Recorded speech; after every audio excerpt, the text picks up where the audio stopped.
Soalan yang kedua, yang ini yang kita kena perlu lihat secara objektif, kerana soalan ini yang akan diputarbelikkan sehingga akan menimbulkan kekeliruan berkenaan dengan perbincangan tentang PTN. Berapa sebenarnya hutang PTN?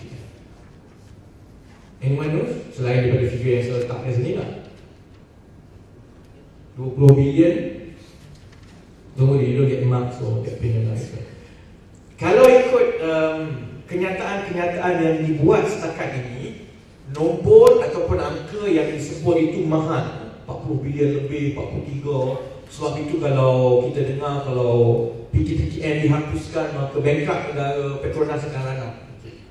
Ini data datangnya daripada statistik PTPTN sendiri. Kalau saudara-saudari wartawan boleh tengok di sini. You can see and vet for yourself selepas ini. Because of the problem with transparency in Malaysia, dia agak sukar untuk orang kebanyakan nak tahu sebenarnya berapa hutang PTPTN yang ditanggung setakat ini. That information is not available. Dalam Dewan Rakyat pun tak ada, dalam Dewan Negara pun tak ada. Yang ini datang daripada maklumat dalaman PTPTN sendiri. Let's go through one. Setakat 31 Disember 2010, 37.4 bilion pinjaman telah diluluskan.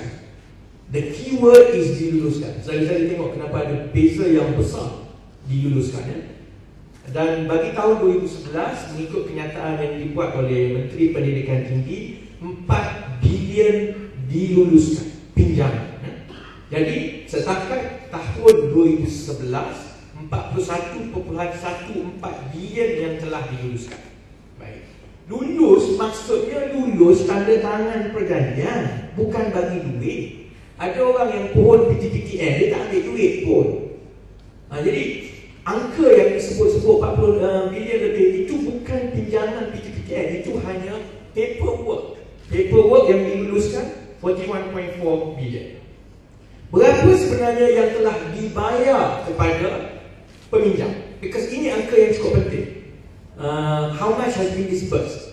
Kerana mana-mana badan yang yang disburse money ini, you only draw down. Kita ambil wang daripada institusi yang kita pinjam itu. Bila kita nak bagi pinjaman kepada pelajar, kita tak ambil contohnya, kecuali lah Syarizat Dali dengan NSC lah, dia ambil 250 juta, dia simpan dulu. In normal circumstances, you don't do that. Katakanlah tahun ini kita tengok unjurannya, kita akan bayar kepada mahasiswa 180 juta. Kita hanya akan pinjam 180 juta daripada institusi. That's why berapa pinjaman yang dibayar itu cukup penting dalam diskusi mengenai PTPTN. Yang dibayar berdasarkan info PTPTN statistik rasmi sehingga 31 Disember 2010 adalah 24.9 bilion. PTPTN edisi 2011 muka surat 30. Anggaran pinjaman yang dibayar bagi tahun 2011 berdasarkan percentage berapa yang diluluskan dan berapa yang disbursed, the normal every year, adalah 2.6 bilion. Maka setakat ini yang telah dibayar kepada peminjam adalah, ada tempat di depan. Sekali yang baru masuk ada kursi-kursi di depan, boleh ambil. Sebenarnya 27.5, kata saya 27.5 bilion. This is the figure yang cukup penting. Ini yang kita kena pegang, 27.5 bilion. Ini yang telah dibayar kepada pelajar. Sebab itu, laporan-laporan yang mengatakan tanggungan hutang 43 bilion kalau PTPTN dihapuskan adalah satu pembohongan. Itu menakut-nakutkan rakyat. Yang ini saya, politics aside pun, saya rasa soal PTPTN ini adalah soal yang cukup rapat dengan sebahagian besar rakyat kita. The first thing yang sepatutnya berlaku ialah sesiapa yang bertanggungjawab perlulah berikan nombor dan angka yang betul. Jangan cuba kelirukan untuk buat propaganda. 43 billion is a lie, satu pembohongan. Perdana Menteri clearly lied when he said 43 billion. And sama ada dia dibohongi ataupun dia spin, doktor dia salah beritahu.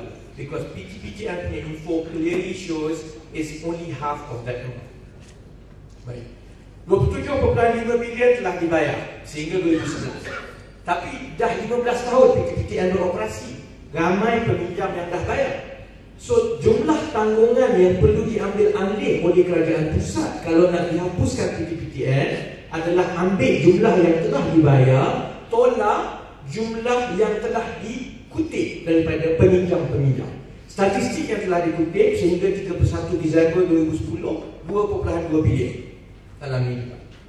Anggaran yang dikutip berdasarkan jumlah kutipan yang sama, kalau kita assume munculkan 2011 dan 2010 kutipannya sama 600 juta, maka 27.5 tolak 2.8 itu jumlah hutang PTPTN yang perlu ditanggung oleh kerajaan jika PTPTN dan hutangnya dimasukkan hanyalah 24.7 bilion, lebih kurang separuh daripada angka yang disebut dan diulang-ulang oleh Perdana Menteri.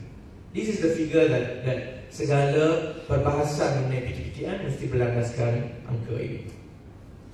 Jadi soalan pertama dah jawab prinsip. Soalan kedua, berapa hutang PTPTN?